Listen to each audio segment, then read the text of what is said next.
Hello, everybody. I'm Salil Tripathi. I'm the Senior Advisor for Global Issues at the Institute for Human Rights in Business. We are based out of London, but we are also everywhere. I'm joining you from New York. Every year, we tend to publish something called Top 10 Issues for Business and Human Rights. These are issues that we think are going to be important for the agenda of business and human rights as it applies to businesses, as it is observed by communities and companies and competitors, and as it is affected and likely to be regulated by the state.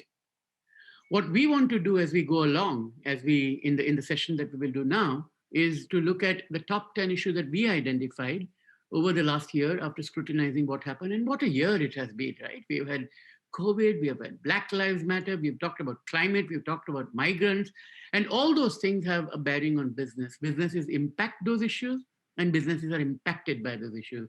Businesses can do good things or can avoid doing things or actually do things that lead to harm to human rights. And what we will do as we go along over the next half an hour or 20 minutes is to look at what we thought were the top 10 issues that businesses should care about. How do we redesign the supply chain in a world that has been fundamentally changed by the pandemic? Whether it is fashion, retail, transportation, tourism, electronics, hospitality, or entertainment. In every such industry, buyers and suppliers have been thoroughly underprepared about what has happened.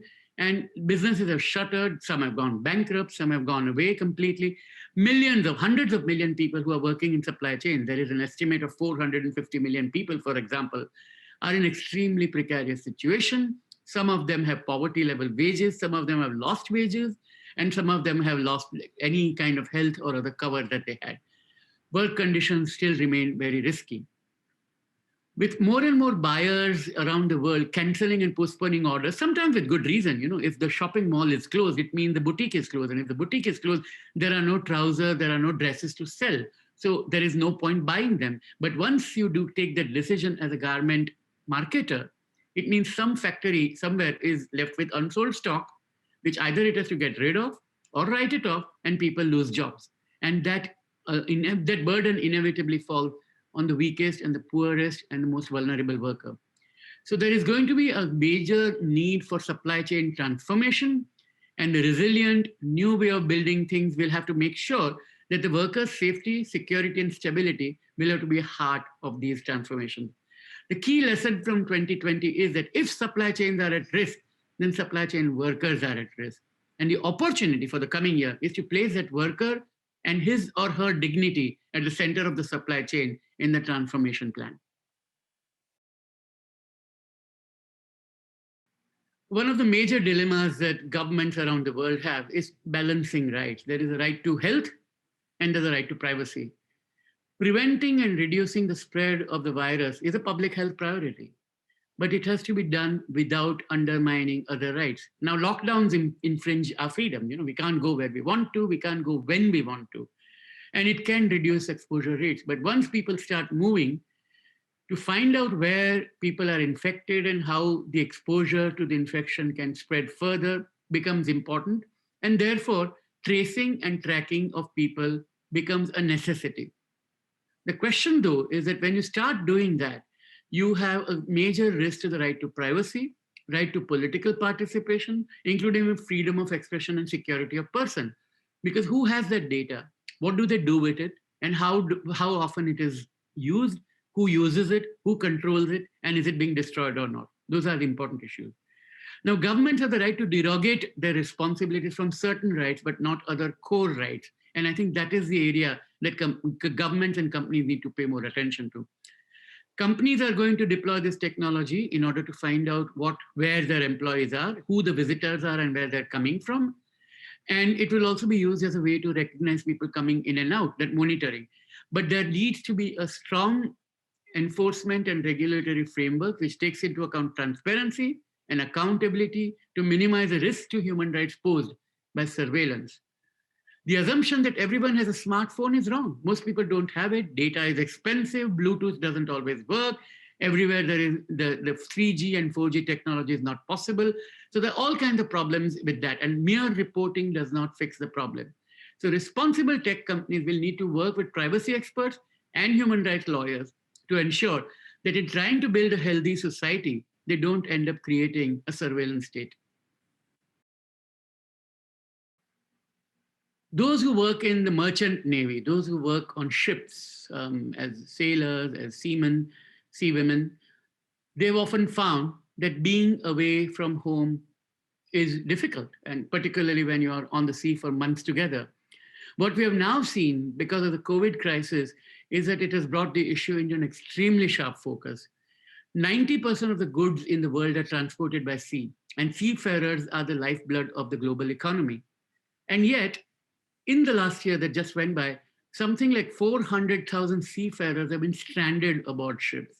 Some of them have worked for 9 months straight, and we're counting beyond their contracts, and they're unable to return home. There are other workers who are waiting to join and replace them on the ships, and that hasn't happened either. Mental illness is an issue. Suicide rates have risen. And of course, anxiety levels have risen, and probably some violence has risen as a result. The potential for serious accident on ship when you have overworked and stressed crews increases daily. This is an untenable situation. 30 global brands and their CEOs have written a letter seeking urgent measures to protect the seafarers' well-being, and numerous initiatives are being talked about and proposed. Like health workers who have been rightly praised for their professionalism during the pandemic, the seafarers who keep supply chains moving, often at the cost of their own right, have to be fully protected. Migrant workers have been particularly vulnerable during this crisis, and migrant workers have also found that their wages have reduced. Some of them are taking on more hazardous work in more hazardous contexts and situations, and yet they find that they are being cheated out of what they should be getting because their wages are being withheld, or wage theft, as it is being called. We have this protection of these risks. Urgent reports have arisen throughout the year where workers far from home are losing their jobs, are forced by employers to take unpaid leave or reduce wages and confined in extremely poor conditions, and given little choice on whether and when to repatriate. There are workers stranded in the Middle East, some of them are stranded in the Far East, in Southeast Asia, and some have had to make arduous journeys within their own countries, as in India. As the impact of COVID-19 has become apparent, too many companies seem to think that such practices are acceptable because it's a pandemic. It's an act of God. It's beyond their control. It's a natural disaster. And therefore, in that climate, it's not necessary, or if they don't pay wages, it should be fine because it's an extraordinary circumstance. We are all in this together. But workers are the most vulnerable. Thousands of migrant workers have faced the dilemma of giving up on wages owed to them and returning home, or to stay abroad with no work, no health care, and no money in many countries. These are unacceptable situations. The justice mechanism, which has been proposed by leading migrant rights organizations in response to the COVID-driven events, is an important indicator of what workers around the world are demanding. And in so doing, the iniquitous system that allows workers to be treated with such disregard should be hopefully and finally and irrevocably broken. The office. Remember that place? We used to all go to work there. That has changed, right? Our homes have become our offices. The pandemic has changed how we work.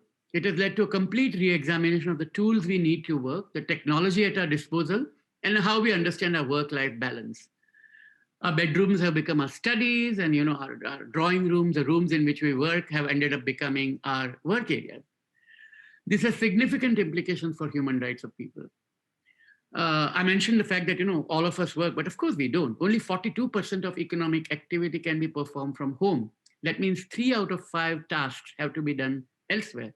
And that includes work such as growing food, loading trucks, distributing groceries, taking the sick and injured to the hospital, nurses and doctors and technicians who treat us, cities that still need cleaning, trains and taxis and buses which take us from point A to B, firefighters and police officers who respond when we need. This requires redesigning our cities, redesigning our office towers and our work environment. It means creating more space when offices do start again, so that there is sufficient room for safe distance between people. It means redesigning the shop floor of factories to make sure that people are not too close to each other. There are sanitizers everywhere. There is access to personal protective equipment and gloves when needed. All of those things are going to be important. That redesigning, all of that will have some benefit for reducing the carbon footprint. But there are two issues which we need to bear in mind. One is the mental health of the worker. Isolated, atomized workers may end up having issues with their alienated thinking, alienated work. They might actually end up requiring help, consultation, counseling, and support. And companies will have to think very carefully about that. Isolated work can also be dangerous, particularly for women when they're working from home. And if they have a situation of domestic abuse, they are more vulnerable to that. What happens in that vulnerability? Are there safe spaces which can be created? What happens to the caregivers, those who have caregiving responsibilities? We are still grappling with it and thinking about it. The year ahead will need far greater attention to ensure that the redesigned workspace and building back better are centered on people and their human rights. Humankind has a long history of slavery. Slavery is nothing but forcing people to work against their will. And it's nice to assume that slavery ended in 1830s in the UK and in 1860s in the United States. But as we know from all the work around modern forms of slavery, it continues. We know it by another term today, forced labor. Forced labor leads to exploitation of workers in the private sector of supply chain. It continues to exist, and it can be found in cotton farms in Uzbekistan. It can be found with North Korean labor working in Chinese factories. And increasingly, as we are finding in Xinjiang region in Western China, where the Uyghur population has been subjected to that. There are so-called political education camps in China, where there are reports of more than 80 well-known global brands which are securing, sourcing, and procuring products from that region.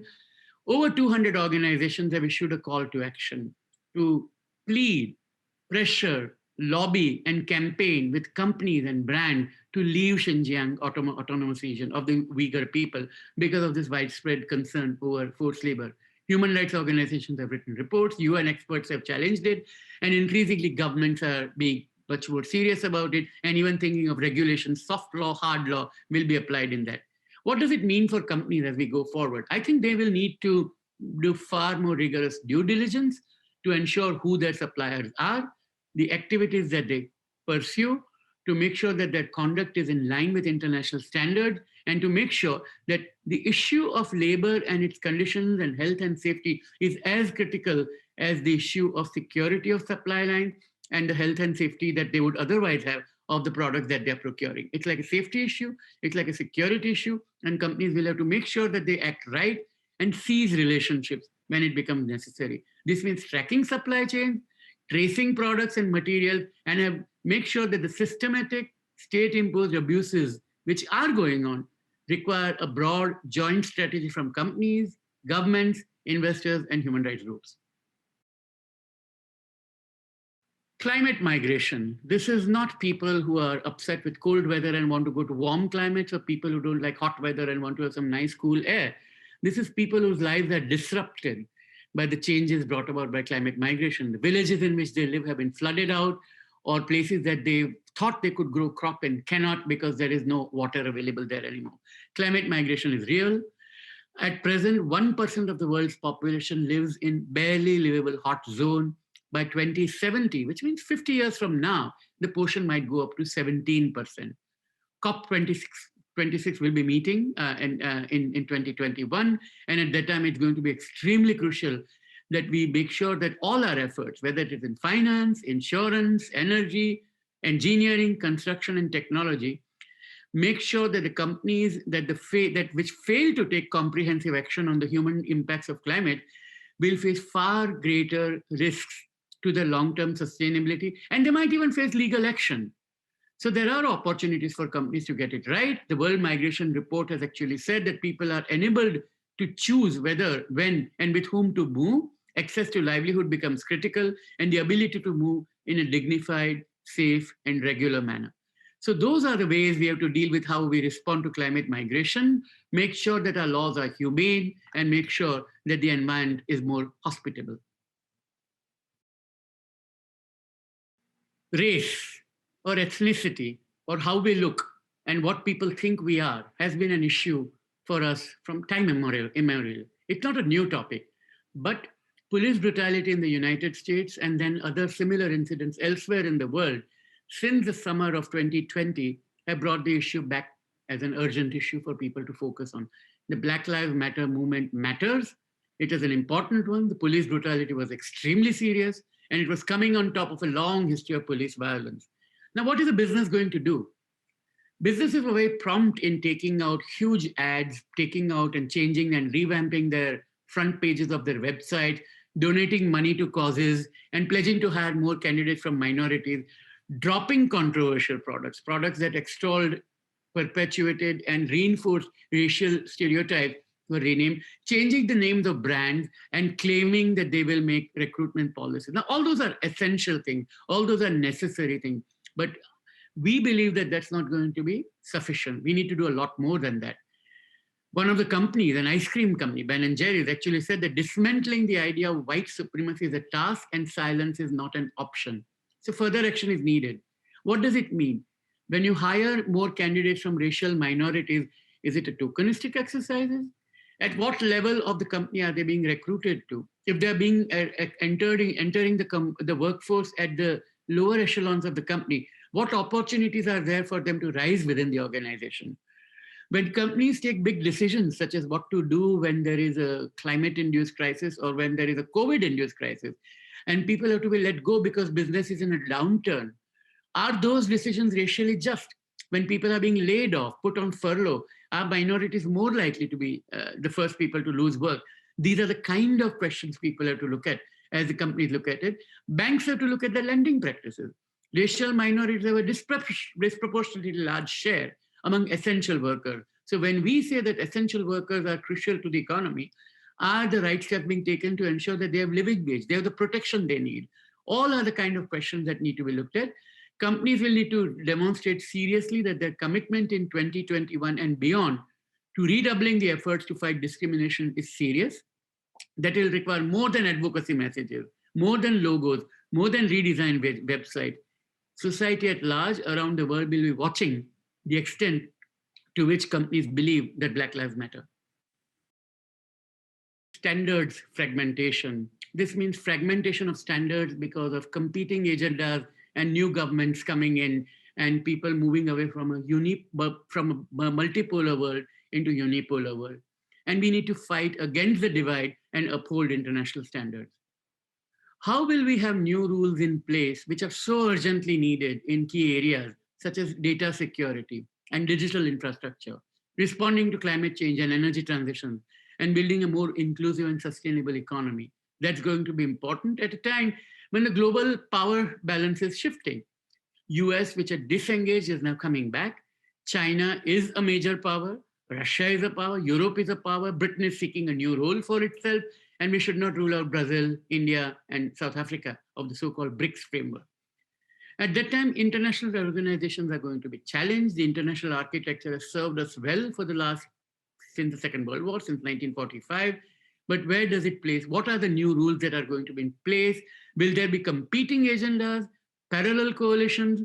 I think what we are going to need is businesses, governments, and unions, and civil society organizations committed to human rights in an extremely clear and articulated way as a strong voice to build accountability into the new standards that are formed, whether it is in developing participation for delivering the COVID vaccine or it is in trying to save the climate. Defending and strengthening existing international standards relating to business transparency and good governance, including adhering to international environmental and labor standards, is going to be a crucial challenge for our time. Transition finance essentially means arranging the global financial mechanism and instruments such that the effect of that is maximizing the social benefits as we go toward the net zero goal in terms of climate change. As we now enter 2021, the new year, the global community pretty much has a very little time left. I think something like 10 years to stop the runaway climate change from creating devastating impacts on some of the most vulnerable parts of the world. Some people are already arguing that we've reached a point of no return and it would pass, and we are already far behind the targets we needed in 2015 when the Paris Agreement was signed. Now, there has been a major political change in the United States. We are going to have a new administration, and that new administration has obviously made commitment to rejoin the process, which is, of course, a good thing. But the topic that many businesses and international experts and governments are thinking about is called just transitions. Just transition is an evolving concept.